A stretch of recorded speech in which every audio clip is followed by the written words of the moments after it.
Hey everyone, welcome back to Kristen's Epic Adventures. I'm Kristen, and today we're going to be talking about the Tabaxi versus the Leonin, Dungeons & Dragons 2 feline races. So if you're interested in lots of Dungeons & Dragons and role-playing content like this, make sure you hit the subscribe button and hit the notification bell so you know when our new videos are posted.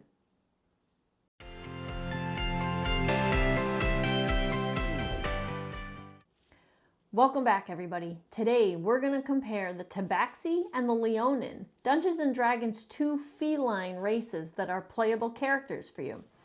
Now, Tabaxis come from Volo's Guide to Monsters, and the Leonin just came out in the new book, Mythic Odysseys of Theros. Now, there's no doubt these are both feline cat humanoid races, but they are definitely very different, and let's go over that. There's a lot more lore about the Leonin in the new book that came out than I could find on Tabaxis. But to start with, it describes Tabaxis as driven by curiosity. Makes sense, right? Curiosity killed the cat. They are the ultimate travelers, and they rarely stay in the same place for too long. They were created by the Cat Lord, the lore says, that he also gifted his children with curiosity, and that's why the Tabaxi are so curious. It was a gift from the Cat Lord. I couldn't find any information about this Cat Lord, like what his or her name is or anything. If you know, make sure you leave that down below for us.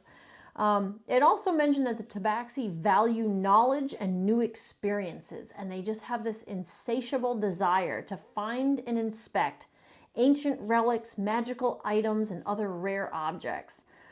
They like to unravel the story and the history behind an item, and they actually become pretty obsessed with it until they find out everything they want to know about that item. Then, funny enough, once their obsession and their quest for knowledge on that item is met, then they could care less about that item and they move on to the next obsession, which I think was really interesting as far as like the role-playing opportunities you're going to have with that. It did say that some do become wandering tinkers and minstrels, which I thought was cool. And it did say they do prefer to bargain with like shopkeepers or vendors or things like that, but they aren't above a discreet theft to get their claws on an interesting item if the owner refuses to sell or trade it. Now, it did say that there was a table in Volo's Guide to Monsters. There is a table that you can either choose from or just roll on if you'd like. It might have been a D6 or a D8 for your Tabaxi's current obsession, and a quirk table to kind of give the personality of your Tabaxi a weird little quirk. They do get a +2 to Dex and a +1 to Charisma, and they tend towards chaotic good. That made a lot of sense to me because Tabaxi seem really typical of like your house cat, right? Curious, very dexterous, kind of chaotic. That just reminded me of my cats anyway. I don't know about yours. It did describe them as being taller than humans and slender and medium size. It didn't really give specifics on like height and weight, just that they're taller than humans and slender. They have a walking speed of 30 feet, and these are some of the features that the class has. They do have dark vision, makes sense, right? Being a cat, which is that they can see in dim light within 60 feet as if it were bright light, and in darkness as if it were dim. That one totally made sense to me. They also have a feature called feline agility, which I don't think I realized that they had until I was researching for this video, and now I wanted to play a Tabaxi anyway, just because I really like cats and felines. But this sounds really neat. Feline agility is when a Tabaxi moves during combat, they can move double speed for the first time, and then you can't do it again until you take a turn moving 0 and not moving at all. But that sounded really cool to me. And it does say it's only during combat, but being able to move double, and then as long as you don't move on one of your turns, you can do it again the next time. So it's like every other turn you can move double. That's kind of cool. I didn't realize really that was in there. They also have cat's claws. This also makes a lot of sense. It gives them a 20-foot climbing speed, as well as natural weapons on the ends of their claws. They get an unarmed strike of 1d4 plus their strength modifier slashing damage. Now with other races, unarmed strike is bludgeoning damage because it's usually somebody hitting with fists. But because they have claws, it actually turns into slashing damage. Makes sense. I like that a lot too. Last thing a Tabaxi has is something called Cat's Talent, and that gives them proficiency in perception and stealth, which also really made sense to me when I think of like my house cats and them being sneaky and stealthy and spying things and being very, having a lot of perception as to what's going on around them. So it's almost like a Tabaxi is very typical of your average house cat. And then with the +2 to Dex and the +1 to Charisma, I think they'd actually make really good rogues or even bards with the Charisma on there. That would be really cool. Can you imagine like a traveling minstrel that's like a Tabaxi? That's really neat. I thought that idea would be kind of cool. Or the Tinkerers. When I saw it mention the Wandering Tinkerers, I had an idea actually for a Tabaxi Artificer from the new Artificer class coming out, and I think that would be so cute. I can just picture this Tabaxi cat being a little tinkerer that makes little constructs and stuff that the artificers get to do. So I thought that was really cool. So that's all the information that I could find on the Tabaxi. Then I did some research on the Leonin, which again is out of the new book that just came out, the Mythic Odysseys of Theros, which is all like it's a god type setting, like you think of like Greek gods or Roman gods, but these are the gods of Theros. So the Leonin, right, rather than being like a house cat like the Tabaxi, is more a lion. And you've got ones that look more female, ones that look more male with a big giant mane and everything. That doesn't mean that you have to play anything with any specific gender roles or anything. You can certainly play whatever you want because sky's the limit in D&D. That's why we love it. So the Leonin are described as having an air of being very regal and very fearsome and very confident. Sounds like a lion, if you ask me, for sure.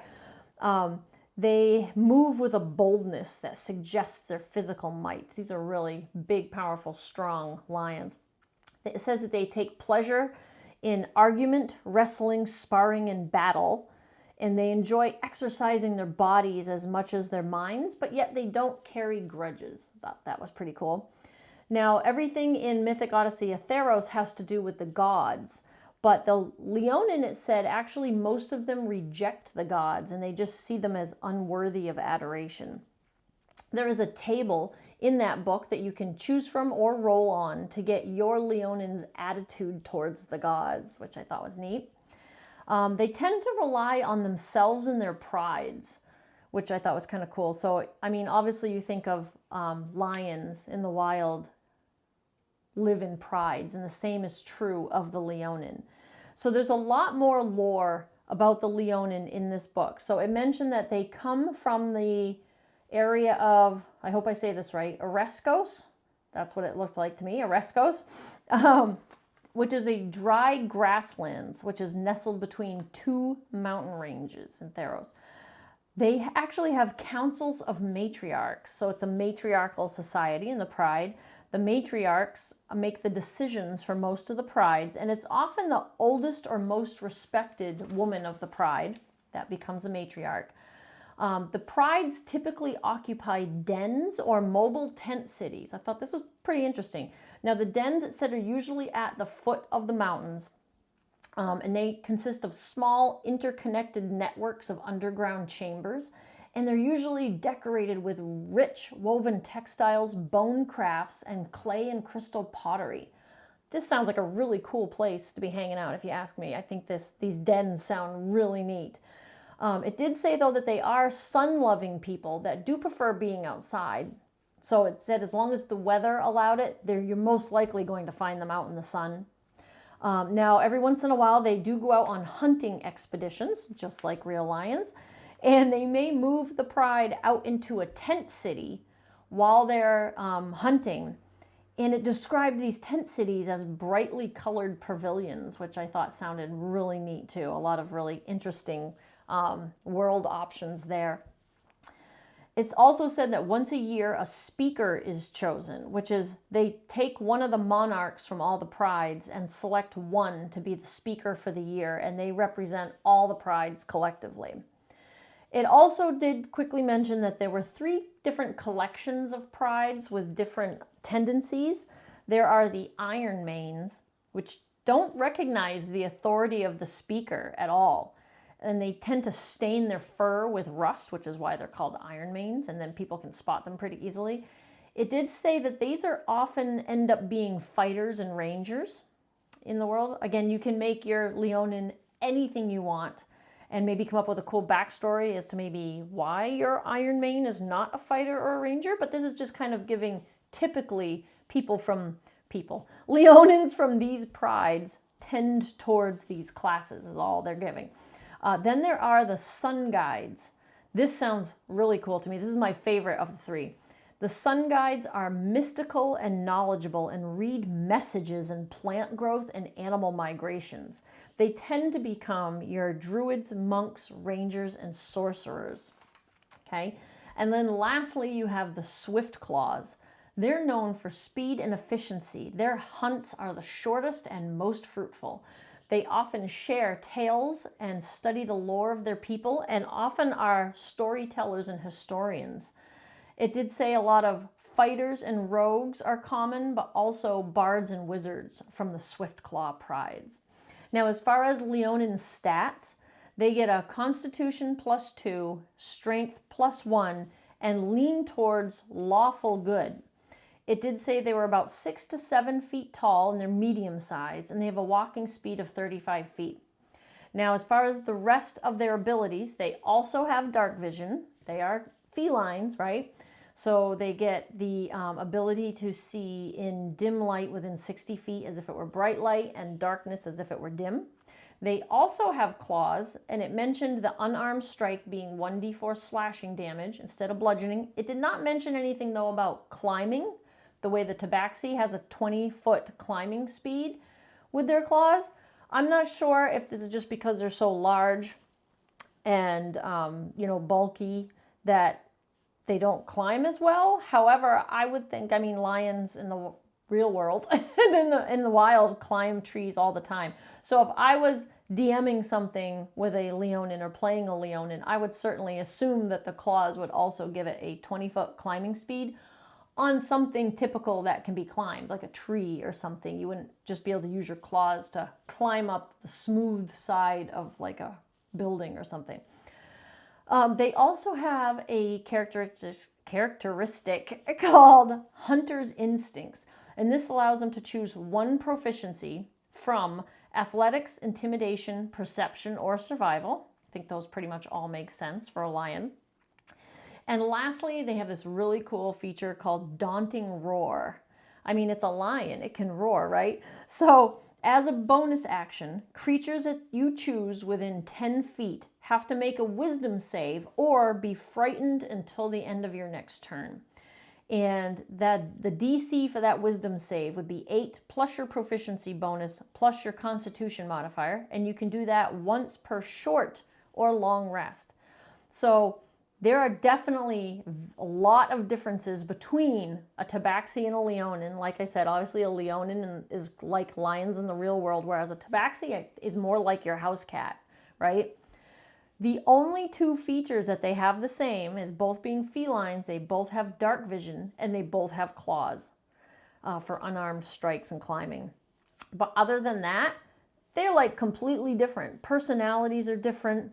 They're the other features they have are totally different. Their lore is totally different. You've got one that's lawful good and one that's chaotic good. And then just the sense that like the Tabaxis are very curious and inquisitive and chaotic. Like I said, like your house cats, and the Leonin is like the lions in the wild. So that kind of compares the 2 different feline races that you can play in Dungeons and Dragons. There's not a whole lot similar about them. They have, +2 to Dex and Charisma for the Tabaxi, but +2 to Constitution and Strength for the Leonin. The only thing they have in common are those claws and the dark vision. Hey, if you found this video helpful and interesting, make sure you go ahead and hit that like button for us. Give us a thumbs up. It helps with the YouTube algorithm and it helps more friends find us. Make sure for more D&D related content just like this that you also hit the subscribe and then hit that notification bell so that you know when the new videos are posted. And we'll see you next time. Thanks, guys. Bye.